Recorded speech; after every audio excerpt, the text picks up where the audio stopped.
세 번째 읽다 보니까 다 외우셨죠? 1절, 예, 아멘 하신 분이 있으시네. 감사합니다. 예, 오늘은 무슨 말씀으로 이 1절과 2절에 담긴 하나님의 은혜를 나눌까? 궁금하시죠? 다 한 것 같은데. 오늘은 베드로가 쓰고 있는 그 지역의 이름에 초점을 맞춰볼까 합니다. 본도, 갈라디아, 갑바도기아, 아시아와 비두니아라는 그 지명이 나옵니다. 이 지명은 무슨 지명일까 하는 생각을 해보게 됩니다. 이 지명은 여러분들 그 로마 시대에 소아시아라는 지역이 있었어요. 그 소아시아라는 땅덩어리를 이제 분할해서 이제 행정구역이 생겼는데 그 행정구역의 이름들이 바로 본도, 갈라디아, 갑바도기아, 아시아, 비두니아 이 이름으로 되어 있어요. 지금 소아시아 하면 지금 어딜까요? 네, 터키를 얘기합니다. 터키를 얘기하고 있어요. 그래서 그 터키의 면적은 우리 한반도 면적의 한 3배가 약간 넘는다 이렇게 얘기하고 있어요. 그 예루살렘, 그 복음의 진원지인 예루살렘부터 시작을 해서 이제 그 소아시아까지의 거리가 얼마나 되느냐 한번 제가 재봤어요. 그랬더니 가장 가까운 곳, 예루살렘에서 가장 가까운 곳이 갈라디아예요. 그 갈라디아 그 가까이 가는데 한 300마일 정도가 되는 거리였습니다. 그리고 가장 멀리 떨어진 곳이 본도 그리고 비두니아라고 하는 곳인데 이것은 같은 지방입니다. 본도, 비두니아는 같은 지방이에요. 그 지역까지가 한 700마일 정도가 떨어져 있더라 이렇게 돼 있어요. 한반도의 북단에서 남단까지가 한 1100km 정도가 돼요. 그러니까 한 그 정도 되는 거예요. 그러니까 예루살렘에서 이제 소아시아의 가장 먼 곳까지 가는데 드는 거리가 한 700마일, 1100km 정도가 좀 넘는다 이렇게 보시면 됩니다. 어느 정도인지 잘 기억이 안 나실 거예요. 그 당시의 교통 상황을 감안해서 우리가 생각한다면 굉장히 먼 거리라는 것을 우리가 알 수 있어요. 바울의 그 선교 여행을 한번 비교해 보면 더 실감이 납니다. 우리 바울이 1차 선교 여행 때 다녀온 곳이 어디냐 하면 예루살렘을 출발해서 갈라디아의 남단 지방을 다녀온 곳이었어요. 북부도 아니에요. 그냥 남부 지역만 이렇게 돌고 왔습니다. 여러분 얼마나 걸렸을 것 같아요? 무려 2년 걸렸습니다. 2년. 그러니까 예루살렘에서 그 소아시아 전체를 돈다면 야 이건 얼마나 먼 거리일까, 먼 길일까 우리는 좀 상상할 수도 없어요. 가장 가까운 곳을 달려오는데도 2년이 걸리는 그런 곳이었어요. 자 그렇다면 이제 소아시아는 얼마나 큰 곳이냐, 소아시아만 딱 떼놓고 볼 때 얼마나 큰 곳이냐, 우리가 바울의 편지가 한 바퀴 돌고 온 그런 기간을 계산해 보면 알 수 있어요. 이 본도 그리고 갈라디아, 갑바도기아, 아시아, 비두니아는 이렇게 이 소아시아를 시계 방향으로 돌면서 나눠진 행정구역입니다. 그렇게 지금 순서대로 쓰고 있는 것을 우리가 보게 됩니다. 그런데 베드로가 처음 쓴 편지가 이제 예수님께서 이제 탄생하신 후 한 60년에서 62년 사이에 적혔다, 기록됐다라고 그렇게 얘기하고 있어요. 베드로 후서, 이제 그 베드로 전서에 이어서 베드로 후서가 그곳에 보내지게 되는데 그 베드로 후서가 전해지는 때가 바로 2년 후였습니다. 그러니까 그 편지가 다 소아시아 지방을 다 돌고 그리고 베드로에게 와서 그 편지를 가지고 왔다 갔다 했던 전령이 와서 지금 소아시아 형편이 다녀보니까 이렇습니다. 베드로 전서에 대해서 그 백성들이 이렇게 반응합디다 라는 그런 이야기를 듣고 다시 편지를 써서 보낸 것이 2년 후라 그렇게 기록되고 있어요. 그러니까 소아시아 전체를 편지가 이렇게 돌고 오는데 약 2년 정도가 걸렸다 이렇게 보시면 되는 거예요. 그러니까 얼마나 큰 면적인지 알 수 있어요. 물론 교통이 발달되지 않았기 때문에 그런 일들이 일어나는 겁니다. 도로가 지금 같지 않기 때문에 그런 일이 일어나는 것이에요. 아무튼 굉장히 멀고 굉장히 큰 곳이다라는 것을 우리가 알 수 있어요. 왜 제가 거리와 면적을 얘기했느냐? 지금 베드로가 지금 이 지방에 세워진 교회들에게 편지를 쓰고 있지 않습니까? 그 소아시아 거의 전체를 커버하는 곳에 교회가 있다는 것이에요. 그런데 이 편지를 쓰고 있는 때가 아까 말씀드렸죠? 60년에서 62년. 즉 예수님께서 십자가에서 돌아가시고 그리고 나서 얼마 정도? 30년이 지난 다음에 지금 베드로가 이 편지를 쓰고 있습니다. 그런데 상대적으로 그 2년 걸리는 그 기간, 그 거리, 그 면적에 비교해 봤을 때 그 넓은 소아시아 지역에 교회들이 세워진다. 한번 생각해 보시기 바랍니다. 얼마나 많은 시간이 걸릴까? 상상할 수 없을 것 같습니다. 아니, 편지 하나가 기록되고 한 바퀴 돌아오는데 2년이 걸리는데 이제 사람들의 마음을 사고 사람들에게 복음을 전하고 그런 가운데 교회가 시스테메틱하게 세워지고 그런 모습을 갖추기 위해서는 정말 얼마나 많은 시간이 걸려야 될까 하는 생각을 해보게 되는 것이에요. 그런데 얼마 걸렸다고요? 오직 30년 걸린 거예요. 30년. 30년밖에 걸리질 않은 거예요. 야, 이것은 기적이다. 그 당시의 상황을 본다면 기적이다. 그것도요, 그 복음이 헤쳐가기 위해서는 얼마나 많은 장애물들이 있습니까? 곳곳에 로마 황제를 숭배하는 그런 사상들이 물들어 있고요. 그리고 유대교, 기독교라면 막 쌍심지를 눈에 불을 켜고 그렇게 지켜보고 있는, 노려보고 있는 유대교가 성행해 있는 그 시대였습니다. 그 시대, 그 종교적인 장벽들, 그 문화적인 장벽들을 뚫고 그리고 교회가 세워진다는 것, 30년 안에 세워진다는 것, 그것은 큰 기적이라고 말 수밖에 없는 거예요. 하나님께서는 그 소아시아 지역을 그렇게 세워주신 거예요. 그 소아시아 지역 전 곳에 이제 베드로가 그 전역을 다 이야기할 수 있을 정도로 곳곳에 교회를 세우신 하나님. 하나님의 은혜가 얼마나 큰지 몰라요. 그 하나님께서 왜 소아시아를 이렇게 사랑하셨을까 하는 생각을 해보게 됩니다. 역사적으로 보면 그 소아시아가 굉장히 중요한 역할을, 기독교 역사상 굉장히 중요한 역할을 감당하는 것을 우리가 보게 됩니다. 여러분들, 예수님께서 요한계시록을 통해서 7교회에다가 편지를 주시는 모습을 보게 됩니다. 자, 그 교회들이 다 어디 있습니까? 어디 있어요? 다 소아시아 지역에 있는 거예요. 소아시아 지역. 특별히 그 아시아 지역에 몰려있는 그 교회들에 대해서 예수님께서 편지를 쓰고 있는 모습을 보게 됩니다. 예수님께서 그 편지를 보내실 때만 해도요, 거의 로마 전 전역에 복음이 전해졌고요, 교회들이 세워진 그런 때였습니다. 그런데 마게도니아 지역, 로마 지역, 유럽 아니에요. 그렇지 않아요. 예수님께서는 그냥 그 소아시아 지역에 있는 그 7교회만 편지를 전하고 있는 그런 모습을 보게 되는 것이에요. 주님께서 특별한 관심을 가지고 그것을 바라보고 있다라는 것을 우리가 보게 되는 것이에요. 조금 이제 횟수가 지납니다. 그런 가운데 330년에 또 놀라운 일이 일어나는 것이에요. 컨스탄티누스 황제, 그는 이제 로마 전체를 기독교의 국가로, 제국으로 선포합니다. 그러고 나서 그가 한 일이 있어요. 수도를 옮깁니다. 수도를 어디로 옮겨요? 소아시아에 있는 컨스탄티노플이라는 그런 도시로 옮기는 거예요. 로마에서 컨스탄티노플로.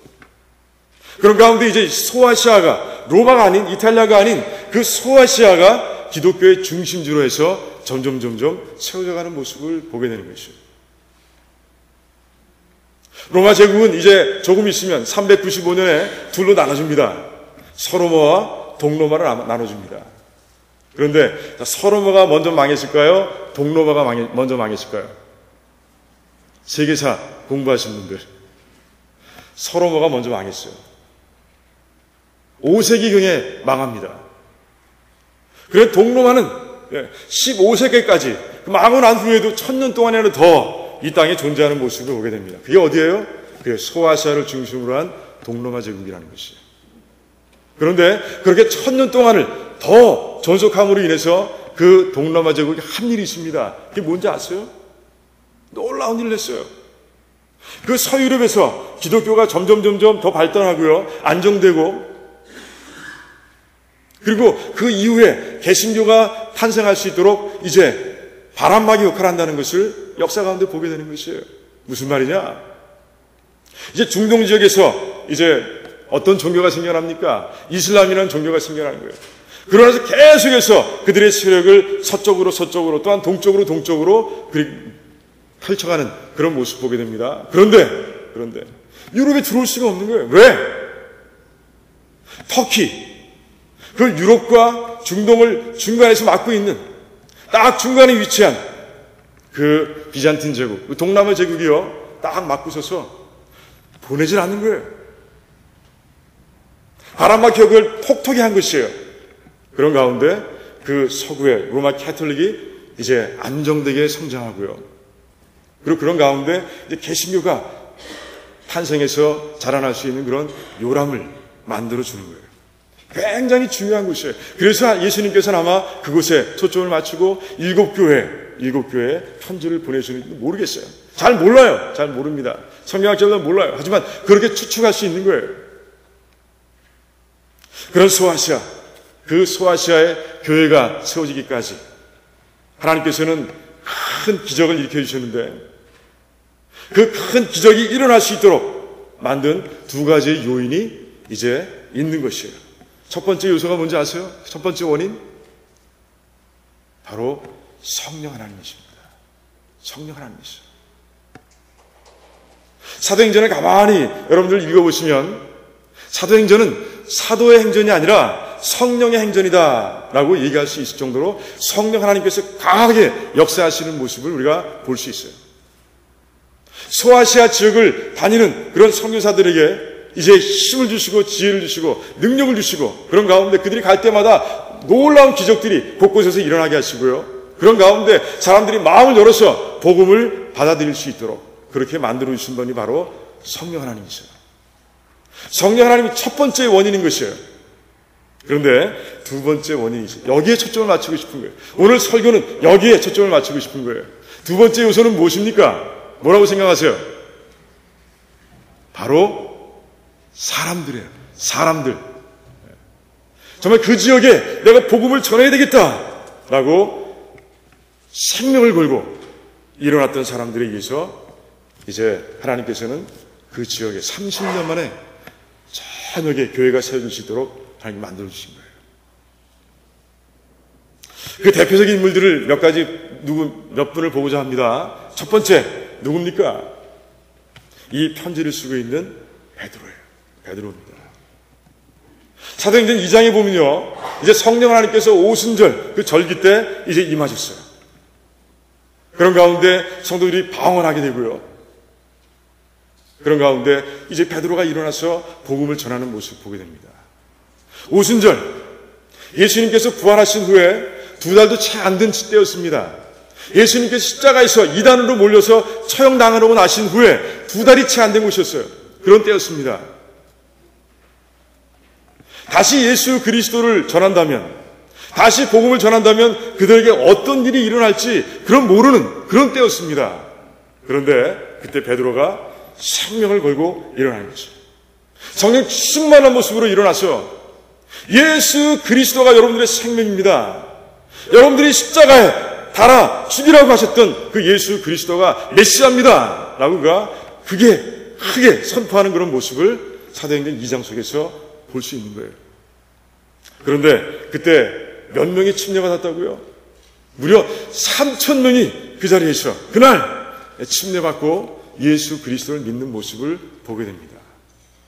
그런데 놀랍게도 그 3,000명 가운데 소아시아에서 온 그런 사람들이 있는 것이에요. 오순절 절기를 지키기 위해서 본도와 갑바도기아와 아시아에서 온 사람이 있었다라고 성경은 기록하고 있어요. 그들의 마음속에 베드로는요, 성령 감동한 모습으로 복음을 심어준 것이었어요. 그 심어둔 복음이 이제 그들이 간 곳곳에서 이제 꽃을 피는 모습을 우리가 상상해 볼 수 있는 것이에요. 씨가 자라고 잎이 나고 꽃이 나고, 그 꽃이 바로 교회들이었다는 것이죠. 얼마나 베드로의 역할이 큰 역할을 했는지 모릅니다. 자, 두 번째 사람들 한번 보겠습니다. 네, 제가 사람들이라고 그랬어요. 한 사람이 아니에요. 이제 바로 그 복음을 들었던 사람들이에요. 그냥 듣고 잊어버릴 수도 있습니다. 300마일을 걸어가는 동안에, 700마일을 걸어가는 동안에 그들은 까맣게 잊어버릴 수도 있어요. 왜? 그 당시의 상황이 좋지 않았기 때문에. 새로운 종교, 특별히 예수 그리스도를 믿고 교회를 세우기에는 만만치 않은 시대였다는 것이죠. 제가 말씀드렸죠? 이미 말씀드렸습니다. 로마 황제 숭배가 있었고요. 곳곳에 신들을 세워놓고 우상들을 섬기는 그런 모습들이었고요. 그리고 유대교가 곳곳에 흩어져 있었어요. 디아스포라, 바벨론 왕국이 멸망하고 나서 그 곳에 곳곳에 떠나 있었던 그런 유대인들이 종교를 가지고 지키고 있던 곳이었어요. 그런 때였습니다. 그런 환경과 그런 조건들을 생각하면 300마일을 걸어가는 동안에 얼마든지 잊어버릴 수 있어요. 까맣게 잊어버릴 수 있습니다. 그냥 버리고 갈 수도 있어요. 그런데 그들은 그러지 않았어요. 그들은 그 도착하자마자, 자기의 집에 도착하자마자 그 가족들과 그 주변의 친구들에게 이제 복음을 전하는 거예요. 그런 가운데 그들의 생명을 건 그런 복음 전파를 통해서 이제 곳곳에 교회가 생기는 모습을 우리가 마음속에 그려볼 수 있는 것이에요. 놀랍지 않습니까? 세 번째 인물이 있습니다. 누굴까요? 바로 사도 바울입니다. 1차 선교여행을 통해서 그는 갈라디아 지역을 다닙니다. 그는 갈라디아 지역을 다니면서 돌에 맞아 죽을 뻔합니다. 아니, 죽었다고 볼 수도 있어요.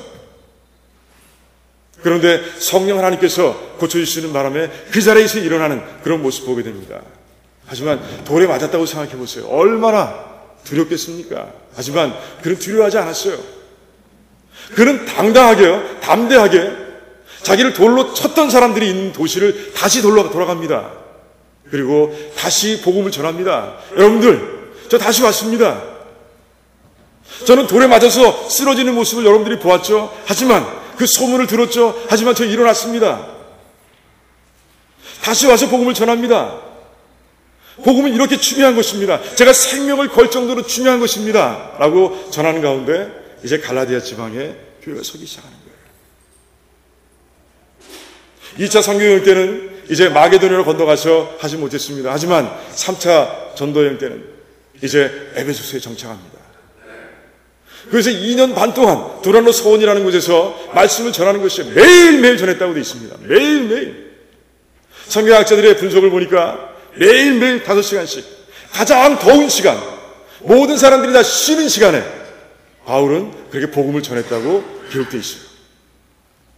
그런 가운데 그 아시아 지역, 소아시아가 아닙니다. 아시아라는 행정구역 전체 하나님의 말씀이 그렇게 다 퍼졌다. 거기 있는 사람이 다 들었다. 이렇게 기록되어 있어요. 그는 생명을 걸었습니다. 그 소아시아 일부 지역에 복음을 전하기 위해서 생명을 걸었던 것이에요.